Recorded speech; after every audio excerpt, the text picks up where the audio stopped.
পচা থাকি মাল এন দিয়ে কাটবো, পচা থাকি মাল বিক্রি করতে নাই, কারণ বাজার ভালো মাল রসমালাই মধু রোজার মধু আছে, আপনি জেন কাটতে করবেন, আমি এদিক দিয়ে কাটবো, দামে ঠিক আছে 420 টাকা দিবেন। হ্যাঁ মাল খারাপ হইব ধুয়ে যাইবেন, নেওয়া লাগবো না, আর যদি মাল ভালো হয় তো নিয়ে যাইবেন।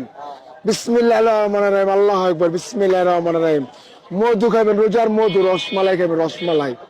এর হলো বিদ্যুৎ মাল, বিদ্যুৎ বিদ্যুৎ চমকায় চমকায় না মাল, যারা রোজা রাখছে তাদের জন্য এই সমস্ত মাল, যারা রোজা রাখছে এগুলো বিদ্যুৎ রসমালাই, বিদ্যুৎ রসমালাই, রসমালাই খাবেন, মধু মধু মধু, এর মধু খাবেন, মধু মধু, এই যে মধু মধু মধু মধু মধু মধু, এই যে মাশাআল্লাহ মাশাআল্লাহ মাশাআল্লাহ মাশাআল্লাহ মাশাআল্লাহ, বিদ্যুৎ বিদ্যুৎ, মাশাআল্লাহ মাশাআল্লাহ। মাল কিরে ভাই, মাল কিরে ভাই, মাল কিরে ভাই, মাল কিরে ভাই, মাল কিরে ভাই, মধু মধু মধু মধু মধু মধু মধু মধু মধু।